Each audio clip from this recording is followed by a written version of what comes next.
자, 이번 영상을 통해서 그 세 관점, 바울 신학의 그 바울 복음의 세 관점 논쟁이 아주 심각하죠. 그 세 관점과 관련된 칭의론 논쟁을 다시 한번 총정리하는 시간을 갖도록 하겠습니다.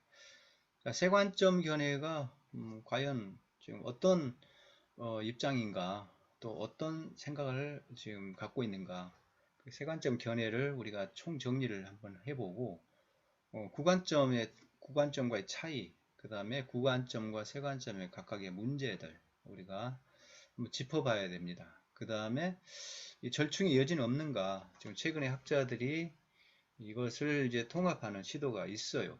그래서 양쪽이 이제 전쟁을 멈추고 점점 이제는 그 통합하는 분위기로 가고 있는데 절충안들이 이제 가능한지 한번 살펴보고 그 다음에 우리는 이것을 과연 어떻게 이해해야 하는가 라는 문제를 하나하나 좀 살펴보도록 하겠습니다. 자, 칭의론이 왜 중요한가? 왜 뭐 이것을 공부해야 되는가? 어떤 사람은 이 골치 아픈 것을 왜 이렇게 따지는지 모르겠다고 그래요. 그러면서 학자들이 쓸데없는 논쟁을 하고 있다. 예수 그냥 잘 믿으면 되지.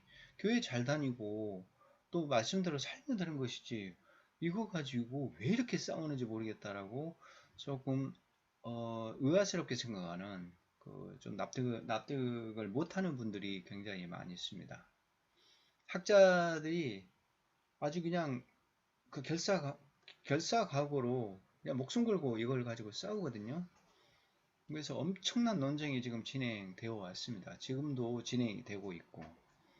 근데 과연 이것이 의미가 있는가라는 근본적인 질문을 해볼 필요가 있죠. 자, 그런데 여러분 아셔야 됩니다. 바울이 이렇게 싸웠어요, 바울이. 로마서에서, 갈라디아서에서 엄청나게 치열하게 논쟁을 하고 있잖아요. 대적자들을 향해서 막 저주를 퍼부으면서 지금 목숨 걸고 바울이 이 뭐가 진리가 뭐냐 하는 것을 싸우고 있어요. 그 진리의 문제를 두고 바울은 모든 것을 걸어요. 자기 인생을 걸고 이 복음에 이제 인생을 건 사람으로서 이게 진리다라고 지금 강력하게 이야기를 하고 있단 말이죠. 그러니까 사생결단하면서 바울이 지금 이렇게 강조를 하고 싸움을 했던 문제단 말이죠. 그러니까 이것을 우리가 이게 쓸데없는 논쟁이다. 신학 무용론으로 이제 가시면은 안 됩니다. 이미 바울 당시에 이 문제가 엄청난 중요한 문제였다는 것을 우리가 알고 있어야 되고, 더불어서 야고보도 마찬가지잖아요. 자, 야고보 같은 경우도, 사실은 어떻게 우리가 구원을 얻는가, 믿음이 뭐냐라는 것을 지금 따지고 있어요. 그래서 야고보서를 당시에 참 믿음의 문제를 다루고 있단 말이죠. 이게 이제 우리에게 주는 시사하는 바는 뭐죠?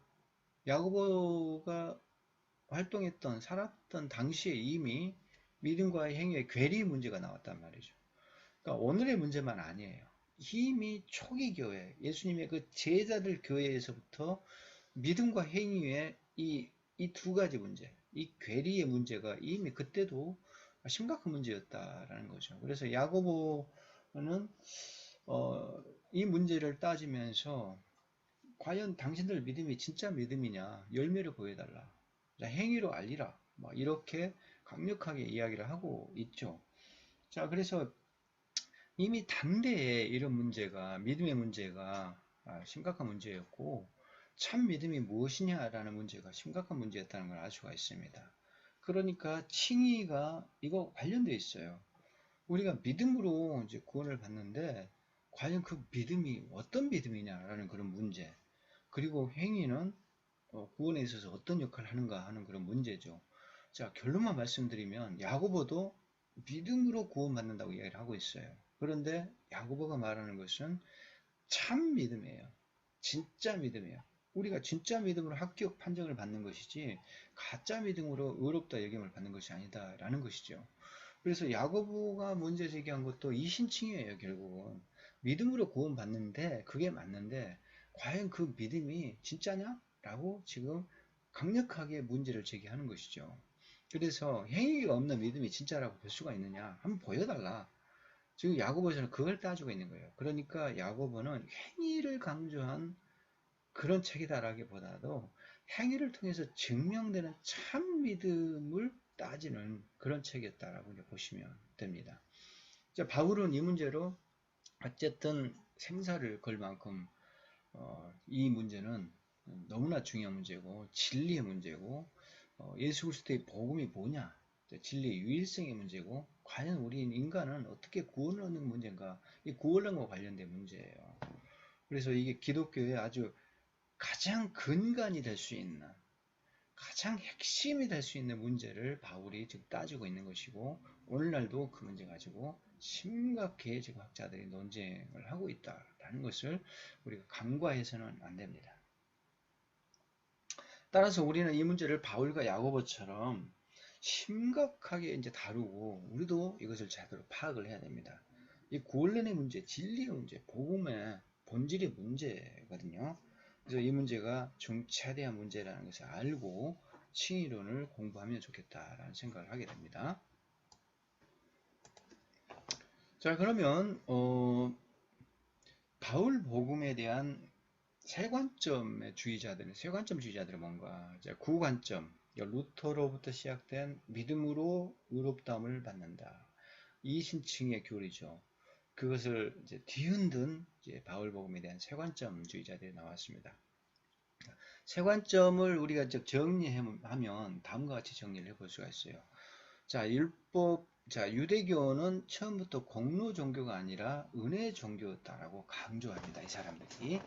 이게 출발점이다. 굉장히 중요한 출발점이고, 그 다음에 율법의 행위는 뭐냐 그러면, 율법 혹은 율법의 행위라는 건 뭐냐, 이거는 구원받는 수단이 아니에요. 이게 중요한 개념이에요. 여러분들이 잘 이해하셔야 됩니다. 이거 아주 중요한 개념인데, 이것은 구원받는 수단이 아니라 절대 구원의 수단이 아니에요. 이게 구원받는 수단이 아니고 언약 안에 머무는 수단이에요. 언약 안에 머물러 있어요. 자, 유대교는 은혜 종교인데 은혜로 먼저 불러요. 부르고 그 다음에 그 안에 은혜로 부름을 받고 그 안에 머물러 있는 수단으로 율법을 줘요. 그래가지고 율법의 행위는 그 언약 안에 머물러 있는 수단에 불과해요. 그러니까 구원의 수단이 아니에요. 절대. 율법의 행위가. 이게 유대교의 기본 사상이라는 거죠. 그러니까 이것을 좀 세련된 말로 언약적 율법주의라는 말로 표현합니다. 언약이 강조돼요. 언약이 먼저고 그 다음에 율법을 지키도록 요구하고 있다. 유대교가 그렇다는 거죠. 이제 이것을 샌더스라는 사람이 이제 주장을 했고, 특별히 이제 후대에 가서 샌더스 후계자라고 할 수 있는 샌더스 사상을 이어받은 제임스 던과 톰 라이트 같은 사람들은 특별히 이 율법은 그 중에서도 대표 율법이다. 그때 당시 이 사람들은 유대인이다라는 걸 분명히 보여주는 표지가 되는 거죠. 그 표지 율법들인데 그게 안식일, 정결법, 할례라는 겁니다. 정결법 중에서 유음식법이었어요. 특히 유음식법. 자, 이 세 가지가 유대인이네 금방 알 수 있는 표지가 된다는 거죠. 자, 율법의 행위는 요것을 지키는 행위를 가리킨다라고 이제 말한다는 거죠. 그래서 유대인이냐 아니냐를 이렇게 구분해주는 표지 역할, 그것을 율법의 행위를 하면은 구원받는다. 그래서 이 율법의 행위는 요 대표 율법들, 유대인의 표지가 되는 것을 지키는 것을 말하는데, 그것을 지키면은 언약 안에 들어와 있어서 얘는 구원받았다, 칭의를 받는다, 그렇게 이해를 지금 한다는 거죠. 자, 그런데 바울이 이걸 깼다는 거죠. 이런 것을 지켜야지 너희들이 칭의를 받는 것이 아니다. 이걸 깨뜨렸다는 거죠. 이거를 바울이. 그러니까 바울은 율법의 행위를 말할 때 이걸 공격했다는 거예요. 이거를 공격했다는 거죠. 샌더스는 율법의 행위를 이렇게 좁은 의미로 안 보고 율법 전체를 봐요. 율법 전체를 이제 이야기를 하고 있는 것이고, 이런 차이가 좀 있습니다. 자, 어쨌든 그 다음에 자, 율법을 이제 지키면, 그러니까 행위죠. 언약 안에 있음을 증거하는 수단에 불과해요. 그러니까 칭의의 수단은 절대 아니에요. 그 다음에 이제 언약적 율법 행위에 기반한 율법 행위가 되죠. 먼저 언약이 먼저고 그 다음에 그 안에 머무른 수단으로서 율법의 행위가 그 다음에 수반된다라는 것이 유대교라는 것입니다. 바울 당시의 종교도 유대교도 이제 그랬다는 거예요. 바울 당시에 유대교 마찬가지로 그런 종교였다라고 이제 주장을 한다는 거죠. 그래서 언약이 이와 같이 이제 먼저라는 겁니다. 언약이 먼저고, 자, 언약 안에 들어오게 되면 이제 백성들이 언약 공동체, 언약 백성이 된다는 거죠. 언약 백성이 된다는 거예요. 자, 언약은 은혜로 맺어져요. 그러니까 들어올 때 이들은 선택에 의해서 은혜로 이렇게 이제 들어오게 된다라는 것이죠. 자, 이런 출발점을 갖고 있어요. 자, 그런데 이들이 여기 이제 머물러 있으려면 율법이 울타리가 필요해요. 율법이 울타리가 필요한데 그 율법이 울타리를 벗어나면 안 됩니다. 그래서 율법이 울타리가 쳐졌어요. 자, 일단 들어왔잖아요. 일단 들어왔으면은 여기 이제 계속 머물러 있으려면 이 울타리를 벗어나면 안 됩니다. 그래서 이 율법의 울타리가 이제 만들어졌다라고 하는 것이 언약적 율법주의입니다. 잘 이해를 하셔야 돼요. 이제 그 바울은 이방인들에게 갈라디아 사람들이죠. 갈라디아 사람들에게 이 율법의 행위가 로마인들에게도 마찬가지, 갈라디아나 로마인들에게 마찬가지로 이제 말하기를 이 율법의 행위가 아닌 이렇게 이제 율법을 행위를 준수해서가 아니라 믿음에 의해서 구원을 받는다, 칭의를 받는다. 정확하게 칭의예요, 칭의. 이것보다도 칭의가 더 나은 표현이에요. 칭의를 받는다라고 이제 설파했다는 거죠. 자, 왜 이게 지금 구원이 아니라고 지금 잘못 썼냐면은 칭의를 받는다는 건데 믿음으로 칭의를 받는다는 건데 칭의가 세관점주의자들이라면 칭의가 꼭 구원이 아니에요. 구원이 아니에요. 그럼 칭의는 뭐냐? 칭의는 마찬가지 요 구도가 틀이 똑같아요. 구원의 구도가 똑같습니다. 자, 유대교가 이런 구도를 갖고 있잖아요. 유대교가. 근데 기독교도 마찬가지로 예수의 복음도 마찬가지라는 거죠. 자, 들어올 때는 은혜로 들어오는데 믿음으로 들어와요. 이거 은혜죠. 믿음으로 이제 들어와요. 믿음으로 들어와요. 그 믿음으로 들어와 가지고 이제 구원을 받는 게 아니라 구원을 받는 게 칭의를 받아요. 이게 지금 칭의의 상태예요. 이 안에 머물러 있는 언약 공동체 안에 있는 머물러 있는 것 자체가 칭의의 상태입니다. 이걸 칭의라고 해요. 칭의는 뭐냐? 언약 공동체의 이론이 되는 거, 언약 공동체에 들어오는 것이에요. 그게 칭의예요. 근데 문제는 여기에서 벗어날 수가 있다는 거죠. 그러니까 칭의를 잃어버릴 수가 있어요. 그러니까 칭의가 곧 구원이 아니에요. 칭의가 곧 구원이 아닙니다. 그래서 여기서 믿음에 의한 칭의를 설파한다. 이렇게 이제 교정하시는 것이 좋습니다. 그러니까 구원은 언제 확정되는가? 종말에 가서 확정이 돼요. 왜? 계속 머물러 있어야 돼요. 그러니까 결국은 여기도 칭의를 받고 난 다음에 교회 일원이 된다는 의미로 구원이 아니에요. 교회 일원이 되고 멤버가 되고 난 다음에 그 교회 안에 계속 머물러 있는 수단으로서 이제 율법의 행위가 들어갑니다. 이 율법의 행위는 유대교식의 율법의 행위가 아니라 당연히 세계명이죠. 세계명. 예수 그리스도가 요구하시는 어떤 그리스도인다운 그런 삶, 새로운 계명. 그것을 준수하면서 머물러 있어야 됩니다. 그러니까 구도가 똑같아요. 유대교랑. 유대교는 언약에 의해서 은혜로 이제 결단해서 들어오고 믿음이죠. 마찬가지로 들어오는데 그 다음에 그 안에 머물러 있는 수단은 모세오경입니다. 혹은 적어도 유대인의 표지가 되는 이런 율법들, 모세오경. 그것이 되고 자, 예수의 복음은 바울이 말하는 예수의 복음은 자, 믿음으로 이제는 구약 자, 옛 언약이 아니라 새 언약인 예수 그리스도이란 믿음, 그 믿음으로 이제는 새로운 이스라엘의 구성원이 돼요. 그리고 그 안에 머물러 있는 그게 이제 칭이고 그게 칭이고 그다음에 거기에 머물러 있는 수단으로 계속 순종을 해야 됩니다. 그래서 심판 때까지. 그래서 마지막에 이제 최종적 칭의를 통해서 구원을 받는다는 거죠. 자, 이런 도식을 갖고 있어요. 자, 이런 도식을 이해를 하셔야 돼요.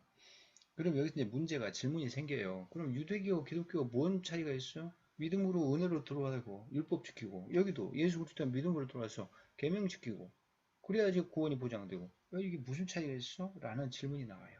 자, 이게 이제 핵심 아주 심각한 문제거든요. 자, 그러니까 결국 이신칭이는 이제 유대교의 배타적 민족주의를 타파하고 바울이 이방인 선교를 위해서 만들어진 교리다. 교리예요. 그런 수단으로 만들어진 교리란 말이죠. 이렇게 이제 주장을 해요. 그러니까 유대인의 배타적 민족주의, 즉 이 율법의 행위를 지켜야지만이 의롭다함을 받는다.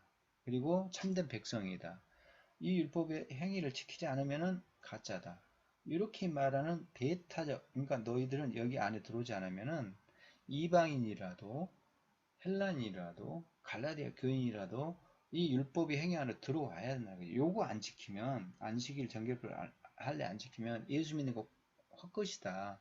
라고 지금 갈라디아 교인들에게 가짜 유대파, 유대주의 거짓 교사들 와서 이렇게 이제 가르쳤다는 거죠. 이 배타적 민족주의, 이것을 예수를 믿어도 이것을 지켜야지만이 참된 하나님의 백성이다라고 주장하는 이 유대주의, 유대주의와 배타적 민족주의를 깨기 위해서 이 율법의 행위 더 이상 필요 없다라고 지금 강력하게 율법의 행위를 반대하고 있다는 거죠. 그래서 바울은 이 논쟁을 지금 유대교의 배타적 민족주의를 타파하기 위해서 이방인 선교를 위해서 이 논쟁을 전개하고 있다라고 지금 주장을 하고 있는 것이 쇠관점주의자들이에요. 이거 엄청나게 지금 중요한 중차대한 문제입니다.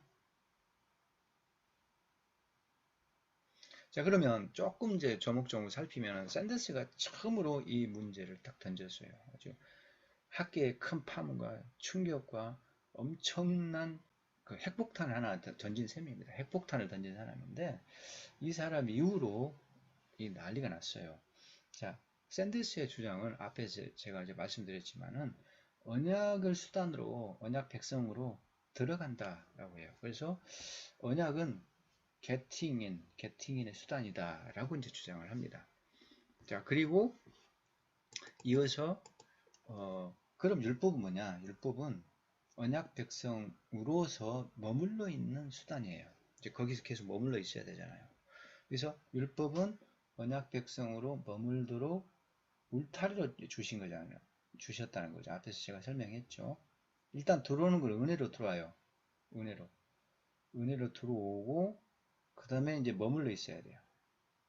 머무름. 은혜로 들어옴이에요. 들어오고, 머물러 있기 위해서 이걸 지켜야 된다는 거죠. 율법은 모세오경은 그래서 머무름의 수단으로 이제 하나님이 주셨다라는 것이죠. 자, 이 도식이 구약에서 보면은 잘 들어맞아요. 출애굽 24장을 보시면 신에서 언약을 맺잖아요. 신에서 언약을 맺을 때 하나님께서 이스라엘 먼저 택해요. 택해서 그들과 언약을 맺어요.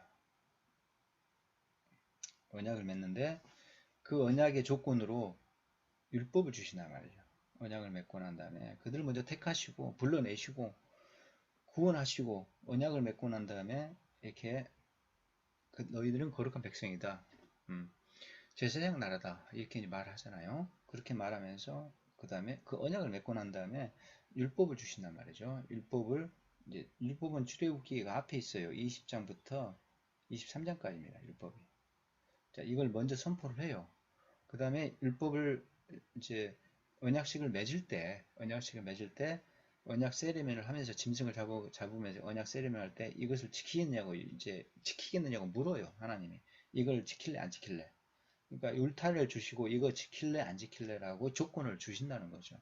그래서 이걸 지키면 언약 백성으로서 자격을 유지하고 그 안에 머물러 있는 수단이 돼요. 자, 이런 도식이 바로 유대교의 종교적 특징이라는 거죠. 그러니까 결국은 유대교도 은혜 종교라는 것이 샌데스의 주장이었어요. 그러니까 루터가 잘못한 거죠. 결국 마르틴 루터가 착각을 한 거다. 유대교를 율법 종교, 행위 종교, 공로 종교로 공격을 한 것은 잘못했다. 그러니까 유대교의 공격 자체가 잘못된 거예요. 루터, 어거스틴, 칼빈. 자, 앞에는 멀리 가면은 이제 그 어거스틴이죠. 어거스틴, 그 다음에 루터, 칼빈 이런 사람들이 유대교를 공로 종교로 공격한 것은 완전히 착각이다라고 주장을 해요. 그렇게 되면 이제 루터, 칼빈이 엉뚱한 짓을 하게 된 거죠. 이게 심각한 문제가 될 수밖에 없어요. 과연 그런지 우리가 이제 하나하나 따져봐야 되는데, 자, 율법에 순종한다는 건 율법의 행위죠. 그것이.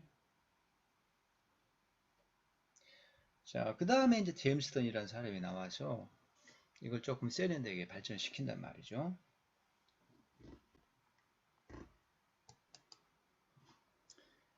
자, 이어서 톰 라이트, 제임스턴 입장을 보죠. 제임스턴 입장은 발전시켰죠. 샌드스 입장을 100% 전적으로 수용을 하고. 자, 앞서 말씀드렸어요. 율법 전체가 그 스테잉 인의 수단이 아니라, 자, 샌데스가 말한 getting in, staying in의 구도가 맞다는 거죠. 근데 제임스턴의 입장은 율법 전체가 아니라 유대인 표지 역할을 할 대표율법들, 그래서 안식일을 지키고 할례를 하고 음식법 준수하는 것, 이런 것들이 유대의 표지로서 율법의 행위였다. 그걸 이제 말을 하고 있습니다. 자, 그 다음에 이제 톰 라이트는 율법의 행위에 대한 이해는 샌더스하고 던하고 비슷해요. 받아들이는데, 믿음의 이하층에는 이 부분을 더 부각시켜요. 교회론적 의미. 이걸 더 강조를 합니다.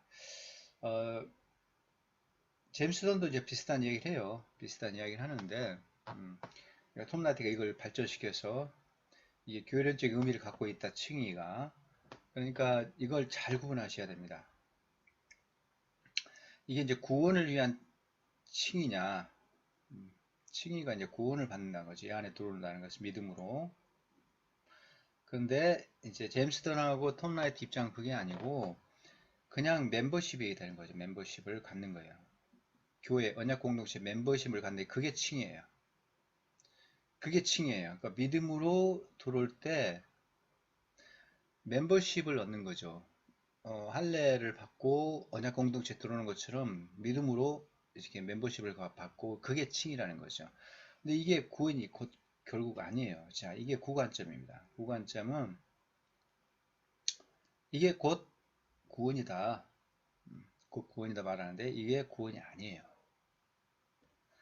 결국은 교회론적 의미를 갖고 있어요. 이제 교회 이론이 되는 것이에요. 이제 칭의는 교회 이론이 되는 수단에 불과해요. 그러니까 선교를 위한 교회론적 의미를 갖고 있어요. 선교적인 교리고 교회론적인 교리예요. 그것에 불과해요. 그러니까 구원과 관련이 없다는 거죠. 이게 그냥 가장 중요한 이제 차이점입니다. 과연 그런지 이제 우리가 좀 살펴볼 필요가 있다는 거죠. 자, 새언약의 합류 조건은 결국은 새언약 공동체 합류 조건은 그냥 믿음이고 믿음은 어떤 새언약의 공동체에 합류하는 조건에 불과하고 교회의 멤버십 획득을 위한 어떤 수단에 불과해요. 믿음이라는 것은 바로 그런 것입니다. 공동체 이론이 되는 과정이에요. 따라서 칭의가 곧 구원이 아닙니다. 자, 톰 라이트를 조금 더 이제 설명을 할 필요가 있어요. 톰 라이트가 요즘 화두니까. 자, 앞서 말씀드렸지만 믿음에 의한 칭의는 성교를 위한 교회론적 의미를 갖고 있어요. 제임스턴하고 똑같아요. 자, 새언약의 공동체 합류 조건이고 교회 멤버십 획득한 믿음이고 따라서 칭의가 곧 구원이 아니고 자, 칭의를 좀 구분해요. 이 사람은. 자, 최종적 칭의가 있어요. 이게 구원이에요. 이때 법정적으로 최종적으로 판정이 됩니다. 심판날에 종합적인 판정을 해요. 심판주께서.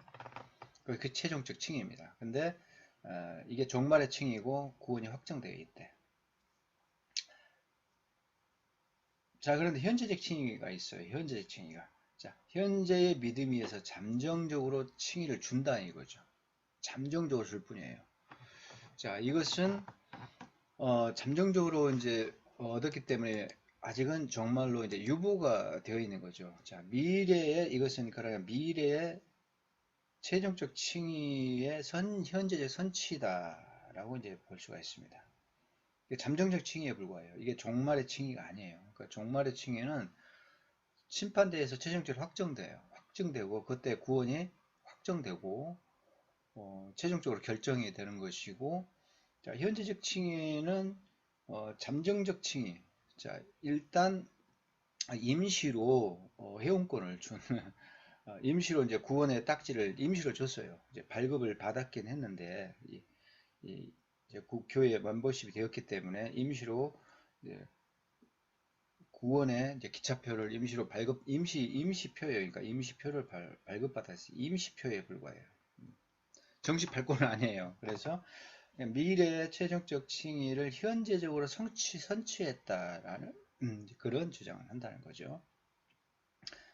그러니까 지금 결정이 안 된 거예요. 현재적 칭의는 최종적 어떤 칭의가 아니에요. 자, 그래서 열려 있어요. 칭의가 사라져 버린단 말이죠. 그리고 구원도 유보가 되어 있습니다. 구원도 확정되지 않고 있어요. 자, 이런 문제를 제가 갖고 있습니다. 자, 그렇다면 여기서 이제 생각을 해봐야 돼요. 만약에 샌더스와 그 세관점주의자들의 언약적 율법주의가 이제 옳다면, 그럼 왜 바울이 유대교를 비판했냐는 거죠. 자, 이게 옳다면, 아니, 구도가 같잖아요. 자, 유대교가 똑같이 은혜 종교고, 공로 종교 아니라면, 그래서 믿음으로, 은혜로 들어오잖아요. 입문을 하고. 그 다음에, 바울 복음도 예수의 복음도 예수 복음도 마찬가지로 똑같이 믿음으로 돌아와서 입문해가지고 머물러 있는 것이 중요하다. 머무름이 이제 중요한 거죠. 머무름이 중요해요. 머무름이 중요하다면 구도가 똑같아요. 자, 예수가 있냐 없느냐 요 차이밖에 없어요. 똑같은 구도를 갖고 있어요. 자, 구원의 틀이 같다면 바울이 왜 굳이 이 유대교를 막 비난을 이렇게 원수처럼 여기고 유대교를 비판을 했냐는 거죠. 거기에 대한 네 가지 답이 있다는 거죠. 이 김재인 교수님이 잘 정리했어요, 이것을. 자, 김재인 교수님 정리한 거를 제가 다시 여러분들한테 정리해서 말씀드리면 이렇습니다. 거기에 대한 답변. 왜 틀이 똑같은데, 구원 방식이 똑같은데, 유대교를 왜 비난했냐는 거죠. 자, 거기에 대해서 학자들이 이제 각각 다른 대답을 내놓는다는 거예요. 재밌어요, 이게. 간단히 요약을 했지만. 바울은 유대교 자체를 율법 종교로 생각하지 않았다고 주장을 하는 거예요. 율법 종교를 생각하지 않았어요. 바울이. 그러니까 루터가 지금 착각을 한 거예요. 지금 결국 어거스틴도 착각하고 칼빈 다 착각을 했는데, 자, 그런데 율법 종교를 생각하지는 않았는데 샌더스 답이 그거예요. 그리스도만으로 구원받는 것을 깨달았어요. 이제 오직 예수의 구원을 깨달았어요. 예수가 아니면 구원을 못 받아. 이걸 깨달았어요. 그러니까 그걸 깨달았기에 유대교를 문제가 없는데도 불구하고 유대교를 잘못되다 공격했다는 거죠. 별 문제가 없어요, 유대교. 근데 유대교를 오직 예수를 지키기 위해서, 자, 회심 후에 그리스도를 통한 구원론적 배타주의, 오직 예수의 구원, 구원론적 배타주의를 간직하기 위해서 자동적으로 유대교는 배제했다. 그러니까 의도는 그게 아니라는 거죠. 바울이 유대교 자체를 뭐 율법 종교로 뭐 간주하거나 그러지 않았다는 거죠. 오직 예수 구원 복음을 새로운 은혜 종교, 새로운 어떤 그 언약을 통한 새 언약을 통한 이 은혜 종교인 오직 예수의 복음을 이제 배타적으로 지키기 위해서 자동적으로 이것을 잘못됐네라고 문제가 없음에도 불구하고 잘못했다고 이제 반대를 했다라는 주장입니다. 그렇듯하지만 이게 좀 억지죠. 그렇죠? 이게 논리적이지 않은 이상한 답변이에요. 이것은 이게 말이 안 되는 거죠. 잘못된 것이 아닌데 잘못했다고 말한 것은 바울이 이상한 사람이 되는 거죠. 좀 이게 문제가 있는 답변이고, 레이센이라는 사람이 있어요. 샌더스가 옳고 바울이 비판한 것도 둘 다 옳다는 거죠. 바울도 옳고 샌더스도 옳아요. 그러니까 지금 샌더스가 말한 유대교도 지금 문제가 없어요. 바울이 근데 유대교를 비판한 것도 옳아요. 자, 그렇다면 바울이 유대교를 의도적으로 행위종교로 왜곡했어요. 자, 여기는 샌더스는 바울이 율법 종교를 생각하지 않았어요. 율법적으로 생각하지 않았는데 어쩔 수 없이 배타했다는 것이고, 자, 여기는 의도를 가지고 일부러 왜곡을 했어요. 단순한 반대가 아니라, 단순히 그냥 어쩔 수 없이 반대겠다 아니라, 여기는 나아가서 왜곡을 해버렸어요. 유대교를 왜곡했다. 여기는 왜곡한 게 아니에요. 자, 샌더스 입장은 유대교를 왜곡한 적이 없다는 것인데, 자, 샌더스가 옳다면, 또 바울이 비판한 것도 옳다면은 답은 한 가지밖에 없다는 거죠. 샌더스는 바울은 왜곡하지는 않았다라고 하는데, 지금 레이센에는 이게 말이 안 된다. 이게 논리적이 않다. 그러니까 우주적으로 왜곡을 한 거다. 이건 바울이 그러니까 굉장히 못된 사람이에요. 못된 사람이야. 이거는 이상한 사람이야. 이거는 이제 못된 사람이 돼. 이건 좀 못된 사람이 되는 거죠. 일부러 왜곡했으니까 그 종교를 허위로 막 비방을 한 것이기 때문에 그런 대답을 합니다. 야, 이것도 지나친 주장이죠. 이것도 받아들이기 어려워요. 지나친 주장으로 우리가 이제 수용하기는 어려운 것 같고, 그래서 이제 답이 이제 또 나오는 거죠.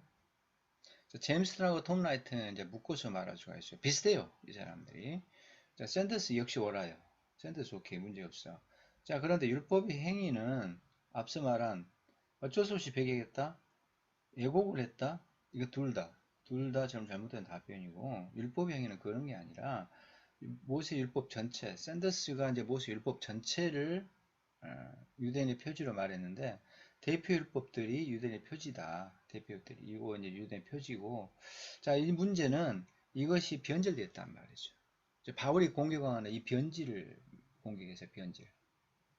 자, 어떻게 변질됐는가? 우월적인 배타적 민족주의 수단으로 사용됐어요. 이게 머무름의 수단이어야 되는데, 이게 지금 머무름의 수단이어야 되거든요. 스테이인에. 원래 이게 율법의 기능이라는 거죠. 기능인데 이제 뭐냐? 이것이 아니면은 절대 안 된다. 라는 우월적인 배타적 민족주의 수단으로 장벽을 쳐버렸다는 거죠. 그러니까 바울이 이거를 깨려고, 야, 율법의 행위로 우리가 어렵지 않느냐? 그러면서 논쟁을 했다는 거죠. 이거 깨야 된다. 이게 결국 스테이인이 아니라 이제 그 배타주의를, 어떤 우월적 민족주의를 이제 타파하기 위해서 율법의 행위를 이제 공격했다라고 하는 거죠. 이게 지금 제임스턴하고 톰 나이트의 입장이라고 이제 보시면 됩니다.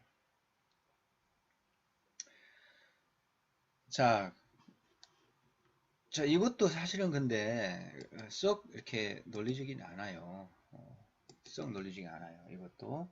자, 이런 것을 타파하려고 율법 행위를 이제 신랄히 비판했다는 것인데, 그래서 믿음이면 된다. 그래서 오직 믿음을 기치로 내걸었다는 거죠. 바울이. 자, 이거 너네 배타주의 깨야 된다. 자, 우리 믿음만 요구해라. 믿음만 있으면 들어가는 걸로 요구를 해라. 믿음만 있으면은 구원의 백성이라는 것, 자격을 갖는다는 것, 그거 이제 우리가 너희들이 받아들여야 된다. 이거는 비복음적이다라고 이제 싸웠다는 거죠. 그러니까 결국은 제임스하고 톰라이트 입장은 바울은 유대 민족주의 타파를 위한 교리지, 칭의론이 타파를 위한 교리지 공로주의를 타파하려는 교리가 아니에요. 지금 공로주의를 공격하는 게 아니라 베타주의를 공격하는 거예요. 이게 이제 구분 잘해야 됩니다. 공로주의를, 그러니까 유대교가 공로주의니까 이렇게 반대한 것이 아니라는 거죠. 유대주의는 공로주의가 아닌데, 은혜 종교가 맞는데, 이 베타성을 무너뜨리려고 지금 민족주의를 타파하기 위해서 칭의론을, 믿음으로 인한 칭의론을 내세운 것이지 공로주의를 공격한 것이 아니다. 이 장벽주의, 베타주의를 공격하기 위한 것이다. 그래서 공로주의를 공격하는 것이냐, 베타주의를 공격하는 것이냐, 이 관점이 달라요. 그러니까 유대교는 아무 문제가 없는 거죠. 결국 이 사람들이 말하는 유대교는 문제가 없어요. 자, 이렇게 이제 공격을 했다는 거죠. 자, 그런데 이제 바울은 사실은 먼저 비판을 받아야 될 것은 요 세 가지 대표 율법만 지금 바울이 문제 삼은 것이 아니다는 거죠. 바울이 문제 삼은 것은 율법 전체예요. 율법 전체 준수 여부를, 율법의 행위다라고 이야기를 하고 있어요. 그 근거가 갈라디아 3장 10절. 자, 무릇 율법 행위에 속한 자들은 율법 책에 기록된 대로 행해야 된다. 그러니까 율법 책 모세구경 전체를 지금 거론하고 있어요. 모세경 전체 문제를 다루고 있단 말이죠. 이 모세오경 전체를 지켜야지만이 항상 이것을 만약에 행하지 않으면 저주를 받는다. 그러니까 이게 율법이란 말이죠. 율법을 못 지키면 저주를 받는다라고 이야기를 하잖아요. 지금. 그러니까 이걸 지키느냐 못 지키느냐가 관건이에요. 지금 바울의 논법은. 그러니까 이거 좀 잘못돼 있다는 것이고. 또 한 가지 이제 첨부하자면 학자들이 이제 요거는 이제 좀 소홀히 하는 것 같은데 제가 볼 때는 이제 중요한 문제예요. 할례는 결코 내가 볼 때는 머무름의 수단이 아니에요. 이건 들어감의 수단입니다. 그러니까 할례를 받아야지 이제 믿음으로 할례를 받죠. 믿음으로 들어가죠. 믿음으로. 자, 근데 구약에서는 아브라함 이야기를 보면 이게 논리적으로는 구분되어 있습니다. 믿음이 먼저예요. 그 다음 17장에서, 자, 15장에서 믿음이 먼저 와요. 믿음으로 그를 의롭다 여겼다라고 하시잖아요. 15장 6절에서. 근데 17장 가면 할례가 나와요. 할례를 받아야지만이, 반드시 할례를 받아야지 언약 백성이 된다라고 이야기해요. 논리적으로, 시간적으로 이제 이렇게 구분되어 있어요. 사실은. 그런데 결국 믿음에 의해서 믿음이 우선이지만은 믿음을 기반으로 할례를 안 받으면 언약 공동 제1원이 될 수가 없어요. 언약 공동에 못 들어와요. 할례를 안 받으면 언약 백성이 아니에요. 할례를 받아야지 입문이 돼요. 입문. 계ring인이 돼요. 계ring인. 할례를 받아야지. 그러니까 형식적으로 내면적으로는 믿음, 형식적으로는 할례라는 수단을 통해서 계ring인이 된다는 거죠. 그러니까 할례는 내가 볼 때는 머무름의 수단은 아니고 들어가는 수단이 맞아요. 그런데 이것이 지금 이제 구약에서는 논리적으로 시장적으로 분리가 돼 있는데 이게 먼저라는 거죠. 이게 먼저라는 거죠. 그 다음에 이게 이제 수반되고 이게 없으면 구약에서는 언약 백성이 되지 않아요. 그런데 구약에도 이제 씨앗이 있다는 거죠. 씨앗으로 흔적이 있는데 이걸 동시적 사건을 이제 묶는 거죠. 신약에 와서는 이게 성령의 할례로 묶어요. 성령의 할례. 자, 믿음이 먼저예요. 자, 믿으면 성령을 받아요. 믿으면 성령을 받고 동시적 사건이 돼요. 그러니까 이것은 분리가 안 돼요. 논리적으로, 시간적으로 구분이 안 돼. 자, 믿으면 동시적 사건으로 성령의 인침을 받아요. 성령이 내주하셔서 믿는 순간 성령이 내주하셔서 이제 육신의 할례가 아니라 성령의 할례를 베푸신다는 거죠. 육신의 할례가 아니라 성령의 할례를 베풀어요. 할례를 베푼다. 성령 할례를 베풀어요. 그러니까 자, 구약에서는 이것이 분리된 논리적으로 시간적으로 분리되는 사건이었어요. 믿음과 할례가. 근데 신약에 와서는 동시에 사건으로 믿을 때 육신의 할례가 아니라 성령의 할례를 받게 되고 그게 구원 사건이 돼요. 동시에 구원을 받게 된다는 거죠. 자, 이렇게 이제 구분을 이제 할 수가 있다는 것입니다. 자, 요 부분은 그러니까 할례 문제는 조금 별도로 다룰 필요가 있어요. 별도로. 자, 이것이 결코 어떤 스테잉인의 수단은 아니었다라는 것이고 제가 보는 게 게팅인의 수단이었다 오히려.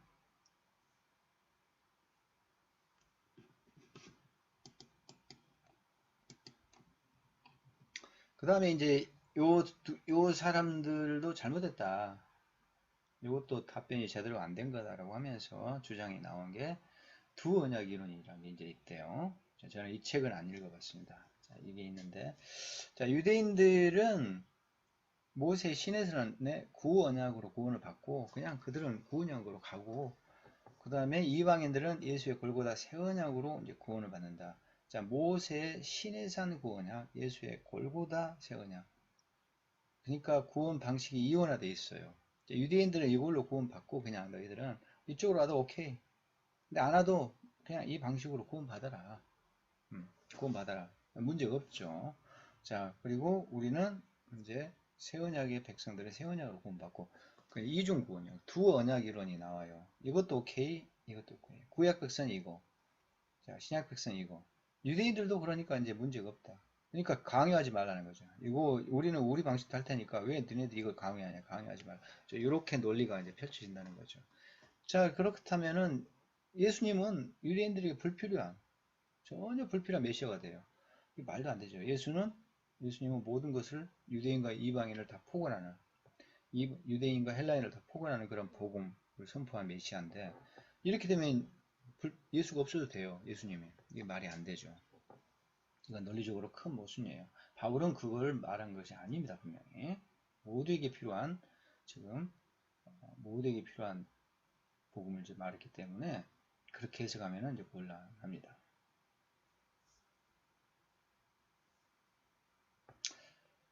자, 그 제임스 던하고 톰 라이트의 주장을 김세인 교수님이 이렇게 또 정리를 좀 하십니다. 정리하면서 비판을 또 하셔요. 평가가 이래요. 자, 샌더스의 두 사람은 샌더스의 언약적 율법주의를 수용했다. 그 다음에 사역적인 교회론적 접근에서 사역적이라는 것은 어떤 소사이어티로서 어떤 집단으로서 공동체로서 칭의를 받는 것이지 공동체적 칭의예요. 결국은 공동체적 칭의가 죠. 개인 칭의가 아니죠. 개인 칭의가 아니에요. 개인 칭의가 아닙니다. 공동체적 칭의예요. 그러니까 사회학적 교회론적 접근이에요. 교회 혹은 집단, 교회라는 사회. 자, 이런 의미의 교회론적 칭의다. 개인적 칭의가 아니다라고 말하는 것이 세 관점의 핵심입니다. 자, 그 목적은 선교를 위한 것이다. 이렇게 해서 너희들도 예수 믿어라. 두라라. 우리한테 합류해라. 선교를 위한 거죠. 선교. 합류해라는 거죠. 자, 이게 바울의 이신칭의의 이제 동력이 되었다라는 거죠. 왜 이신칭의를 만들었는가? 결국은 교회를 위해서, 선교를 위해서. 자, 이것이 교회와 선교가 이신칭의 동력이에요. 동력. 그래서 그 목적으로 이신칭의 교리를 만들었다. 믿음의 원리에서 구원받는 이신칭 교리를 만들었다. 그래서 배타적 유대주의를, 유대민족주의를 이렇게 해서 이제 타파를 좀 시도했다라는 것이 제임스 던 톰 라이트의 지금 주장이라는 것입니다. 자, 그래서 유대인의 표징인 율법의 행위 없이 어떻게 아브라함의 언약 공동체에 합류하는가? 오직 믿음만 요구하면 된다. 자, 배타적 어떤 율법주의, 자, 유대주의의 어떤 우월 의식, 어떤 선민 의식을 이제 깨야 된다. 이 장벽을 깨야지만이 이제 이방인들이 합류한다는 거죠. 오직 믿음만 요구된다. 하는 것입니다. 그래서 이 배타주의를 깨기 위해서 논쟁을 하고 있다는 거예요. 다시 한번 강조하지만. 그래서 결국 이신칭의 교리의 의미가 축소돼요. 자, 이 이신칭의는 어떤 목적을 위해서, 전략을 위해서 만들어진 임시적인 격가지 교리에 불과해요. 선교를 위한 전략적 교리이고 바울 신학의 중심이 아니다라고 주장을 해요. 심지어는 아니 이신칭의 교리가 죽고 살고가 달려있는 아주 그냥 우리가 목숨을 내놓고 우리가 지켜야 될 진리의 문제인데 이게 지금 중심이 아니고 격가지에 불과하다 이렇게 이제 주장을 하는 거죠. 바울 신학의 중심이 아니에요. 우리가 사생결단할 그런 진리 문제가 결국 아니게 됩니다. 자, 이런 주장들 때문에 우리가 지금 세 관점을 수용하기가 쉽지 않아요. 과연 이신칭의가 과연 그런가? 과연 바울은 격가지 어떤 전략적인 목적으로 이런 논쟁을 하는 것인가? 자기 목숨을 걸었던 건 아니었던 것인가? 결코 바울이 목숨 걸고 이 논쟁을 지금 진행한 것이 아니었다는 것인가? 단지 어떤 선교와 교회 질서를 위해서만 지금 이것을 지금 쟁점화했던 것인가? 라는 것이죠. 결코 우리가 읽은 갈라디아서 분위기나 로마서 서신의 분위기는 결코 그것이 아닙니다. 상대방들의 저주를 선언하고 파문을 내리고 그러면서 이것을 목숨 걸고 치열하게 논쟁을 하는 것을 볼 수가 있거든요. 그러니까 이거는 격가지 교리 논쟁이 결코 아닙니다. 자, 바울은 율법 자체를 비판한 것이 아니다. 배타적 민족주의 수단으로 사용된 것을 비판하고 있다. 이제 앞서 이제 말씀드렸죠. 이런 주장을 한다는 것이고 또 한 가지는 이제 우리가 이런 거는 이제 깊이 몰라도 되는데 그래도 중요합니다. 이 칭의 교리가 후대에 발전됐다. 선교를 위해서 발전시킨 교리예요. 선교를 위해서. 선교 목적으로 이방인 선교가 본교가 되면서 바울이 필요에 의해서 만든 교리예요. 필요에 의해서. 후대에 발전돼서. 특별히 이 본교가 된 게 안디옥에서 개발을 비판하고 그러면서 갈라디아 교회 논쟁에서 이게 시작돼 가지고 점점 이 교리가 이신칭 교리가 구체화됐다. 그리고 로마서 가서 이제 완성됐다. 뭐 이런 식으로 이제 논리를 전개해요. 그러니까 갈라디아 교회 이전과 그 안디옥 직전의 안디옥 사건이거든요. 이게 아마 BC 47년 뭐 그 49년 이 여간에 46년에서 47년, 48년 이 여간에 좀 생긴 사건이에요. 자, 이쯤에 본격적으로 이 교리가 만들어졌다 주장을 해요. 근데 김세인 교수님 입장은 그 전에 바울이 10년간 사역을 했거든요. 자, 회심하고 바울이 다메섹 가서 두들겨 패서 예수쟁이들을 전부 체포하고 죽이려고 이제 달려가다가 다메섹 도상에서 자, 광채를 만나고 그때 회심했잖아요. 바로 다메섹 가서 전도하고 다메섹에서 아라비아로 도피했다가 거기서 다시 핍박당해서 다메섹으로 다시 돌아와요. 그게 3년 과정이에요. 그게. 그래서 다메섹에 또 전도하다 또 저기 살해유업을 받고 예루살렘으로 잠시 가요. 두 주간 이제 개발을 방문해요. 예루살렘에. 그때 예루살렘 첫 방문입니다.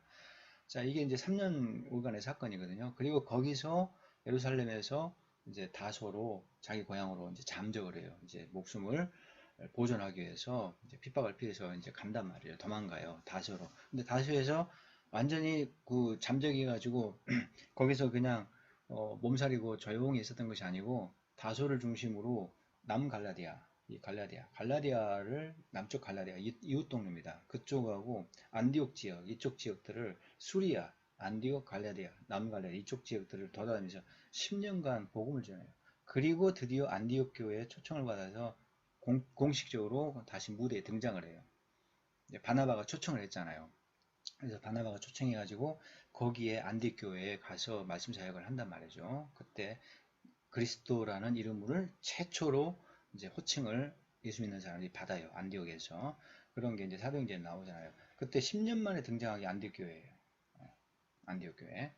자, 그러니까 이런 과정을 볼 때, 이 김세인 교수가 말한 것은 안디옥 교회 10년 나타나기 전에 10년 동안 바울은 그러면 바울이 전한 복음은 뭐냐? 이때부터 본격적으로 이신칭의 논쟁을 했다면은 그 전에는 믿음에 의한 구원의 교리, 믿음에 의한 칭의 교리를 그 전에는 안 했느냐?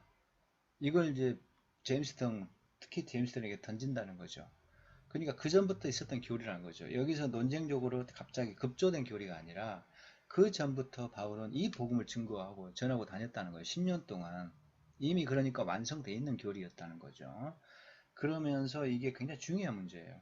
그래서 후대에 단순히 이제 그 전략적으로 만들었다는 거죠. 전략적으로 어떤 편의에 의해서 목적에 의해서 만들어진 교리가 아니라 처음부터 바울복음의 핵심이었다는 거죠. 핵심. 처음부터 이것이 바울복음의 핵심일 수밖에 없었다는 것이 김생 교수님의 주장이고 저는 100% 저는 여기에 동의합니다. 그러니까 격가지 교훈으로 임시로 급조된 어떤 교리로 이렇게 만들어진 것이 아니다는 거죠. 자, 이런 주장의 흐름은 이신칭의 경우의 중요성을 낮추는 데 있어요. 굉장히 이게 지금 심각한 문제를 갖고 있죠.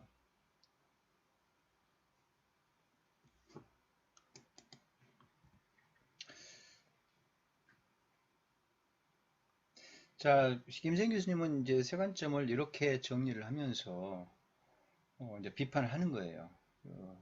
하나하나 이제 비판하는데 굉장히 포괄적인 비판이 많아요. 근데 핵심만 짚으면은 지금 세 관점주의자들이 잘못 생각하고 있는 오판하고 있는 건 뭐냐? 바울이 율법의 행위들과 나의 의 혹은 자신의 그들의 의라는 말을 했을 때 이 개념을 잘못 이해하고 있다. 율법의 행위들을 오해하고 있다. 라는 것이고, 그러니까 어떤 베타성을 위한 표지로 만든 것에 불과하는데 그걸 깨려고 율법의 행위를 이제 중단해라. 이제 요구하지 마라. 라고 공격을 했다는 것인데 그 율법관이 지금 잘못됐다는 거죠. 잘못 이해를 하고 있고 바울은 그런 율법관을 갖고 있었던 것이 아니다. 그 다음에 나의 의, 자신의 의, 그들의 의라는 개념을 잘못 이해했다. 그러니까 이게 교회론적인 층위만이 아니라 나의 의라는 말이 계속 나와요. 자신의 의라는 말이에요. 개별적인 의, 그러니까 개인적 칭의가 엄청 강조되고 있다는 거죠. 여러 곳에서.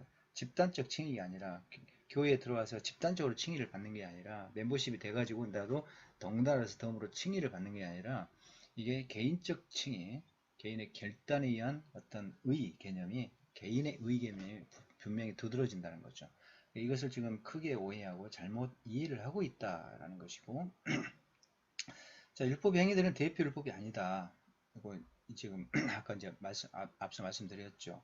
모세 율법 전체를 말하는 것이고 모세 율법 자체 한계성을 지적을 하고 있는 것이다라고 이야기를 합니다. 율법은 지금 율법의 한계성을 지적을 하고 있는 것이지 또 배타주의를 공격하는 것이 아니다라고 하는 것이 지금 김생 교수님의 입장이고, 나의 의의는 개인의 의의가 아니라 민족적 의의냐? 이거 나의 의의인데 이게 개인이다. 민족적 의의로 해석될 수가 없다.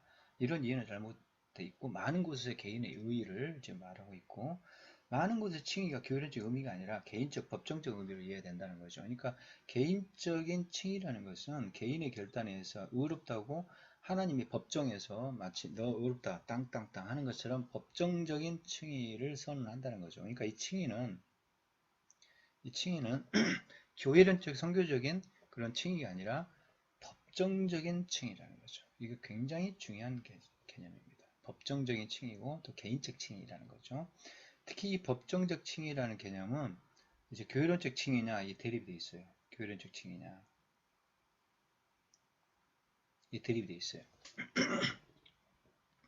교회론적 칭의, 법정적 칭의 두 개가 대립이 되는 건데, 법정적 칭의는 지금 확정되는 거예요. 칭의가 법정에서 그 신분을 확인해 주는 거예요. 신분을 의롭다라는 의인으로 확정을 법정에서 해주는 그런 어법을 쓰고 있다는 거죠. 법정적 칭의. 근데 교회론적 칭의는 그게 아니라는 거죠. 이게 지금 교회로 들어온 것, getting in, 들어옴의 어떤 상태를 칭의라고 하기 때문에 법정적으로 하나님이 딱 선고하신 것이 아닙니다. 이것은 멤버십을 그냥 부여했을 뿐이에요. 그냥 멤버십 회원권을 줬을 뿐이에요. 자, 이것에 불과하다는 거죠. 그러니까 개인적 법정적 의미로 여러 군데서 사용된다는 거 증거를 내놔요. 완전히 그 세 가지 분야들을 치열하게 이제 공격을 하죠. 자, 이게 이제 김세인 교수님의 최대 공헌이에요, 사실은. 자, 이어서 계속 이제 비판을 하면은 당시 유대교에 대해서 샌더스가 오해를 하고 있다라는 것이 이제 또 김세인 교수님의 핵심적인 비판이고, 여러 구간적 옹호자들이 세 가지를 비판하는 어떤 문제점입니다. 자, 유대교를 오해했다는 건데, 당시 유대교가 한 가지 색깔을 가지고 있지 않았다. 유대교가 그 안에 다양한 그룹들이 있었다는 거죠. 유대교 안에 다양한 교리를 갖고 있어요. 교리가 달라요, 서로. 교파마다 서로 이제 다른 교리를 갖고 있었고, 랍비들마다 또 그룹들, 분파가 있어가지고 서로 생각이 달랐다라는 거죠. 그러니까 결국 유대교의 다양성을 무시했다라는 것이고, 자, 은혜를 강조한 게 맞는데, 자, 김정일 교수도 인정을 해요. 자, 유대교가 근본적으로 은혜 종교다. 기본적으로 은혜 종교가 맞는데, 그러나 당시 유대교는, 바울 당시 유대교는 공로 사상이 강조된 좀 왜곡된 유대교였다라는 거죠. 바울이 지금 그거를 강력하게 지금 그 왜곡된 공로주의로 변질된 그 유대교를 지금 공격하고 있다는 거죠. 그러니까 배타주의를 깨기 위한 것이 아니라 실질적으로 공로 종교화된 종교로 전락된 유대교를 강력하게 깨부시고 있다라는 것이에요. 그러니까 애초에 유대교는 그것이 아닌데 변질돼 버렸다는 거죠. 그 변질된 유대교하고 저항하고 싸우고 있다라는 것이 지금 김진 교수님의 입장이에요. 그러니까 그거를 무시하면 안 된다. 그러니까 샌더스는 그때 당시에 유대교 문헌을 다 공평하게 살피지 않았다. 그 자기가 취사 선택에서 유리한 자료만 취사 선택을 한 거다. 샌더스가. 이 불리한 자료들도 있다. 증거들이 있다. 그게 뭐냐? 공로 사상을 강조한 유대교의 문헌들의 증거들이 있다는 거죠. 그거를 강력하게 주장을 하고, D. 카슨 같은 학자도 엄청나게 더 김세현 교수보다 더 신랄하게 지금 이 부분을 지금 공격을 합니다. 100% 타당한 지적이에요. 저거는 샌더스의 한계라는 것이고, 큰 틀에 맞지만은 제2성전 시대의 종말론적 심판, 구원에 대한 기회, 개인주의 발달로 인해서 공로주의가 점차 발전했다는 거죠. 자, 이 부분을 지금 샌더스는 무시하고 간과한 것이고, 바울이 청한 정황은 바로 이것이다 라고 지금 강력하게 김세현 교수가 이야기하고 있습니다. 그러면서 문제 제기하기를, 바울이 예수기를 더 잘하냐, 2000년 후인 학자인 샌더스가 바울보다 더 잘하냐, 누가 더 바울을 더 잘 알고 누가 더 유대계를 더 잘하냐, 2000년 당시에 2000여 년 전에 그 당시에 바울이냐, 유대교와 같이 활동을 했다 살았다, 바울이 유대계를 더 잘하냐, 아니면은 샌더스가 유대계를 더 잘 아느냐. 자, 샌더스와 바울 둘 중에 누가 더 유대계를 더 잘 아느냐 하는 문제를 이제 던지는 거죠. 그러니까 말도 안 된다는 거죠. 샌더스는 크게 유대계를 오해했고 바울이 정확히 보고 있다. 자, 랍비 문헌들은 또 모두 후대 문헌이라는 거죠. 자, 예수 이후에, 초대기 이후에 랍비 문헌들이 이제 굉장히 많이 발달해요. 대부분은 그 후대 문서들이기 때문에 제대로 당대의 상황이 반영이 안 됐다. 당대 바울의 증언은 당시 유대교에 대한 강력한 직접적 증거 문헌이다. 바울이 유대교가 이렇다 말하면 바울 당시에 바울이 본 유대교, 바울이 증언한 유대교는 진짜 유대교 모습으로 봐야 되지 않겠냐라는 거죠. 이게 바울이 말한 유대교, 그가 증거하는 유대교가 당대에 살고 있는 사람이 말했기 때문에 가장 유력하다는 거죠. 한참 후대, 몇백 년 후에 쓴 그 랍비들의 문헌에 나타난 유대교는 이게 신빙성이 오히려 떨어진다라는 거죠. 그 증거들이 이런 거예요. 공로주의, 바리새인과 회개하는 세리의 모습을 보면 복음서에 나오잖아요. 이미 공로주의화된 율법 종교로서의 유대교의 모습을 이들이 보여주고 있어요. 자, 회개하는 세리의 모습은 참 믿음의 어떤 그 믿음의 사람의 본보기인데, 바리새인은 율법주의자잖아요. 근데 이게 골수 유대교 신자예요. 그러니까 유대교에서 벗어난 사람과 유대교에 지금 골수로 지금 그 유대교에 집착하는 사람, 두 사람이 이제 나타나는데, 바리새인은 누구죠? 결국 유대교 아주 골수 신자인데, 결국은 당시 유대교는 이렇게 공로주의가 너무나 당연했다는 거죠. 공로주의화된 종교였다는 거죠. 복음서만 보더라도 이것을 보면은 당시 유대교의 모습을 볼 수가 있다라는 것입니다. 굉장히 일리가 있는 말이죠. 강력한 논증입니다.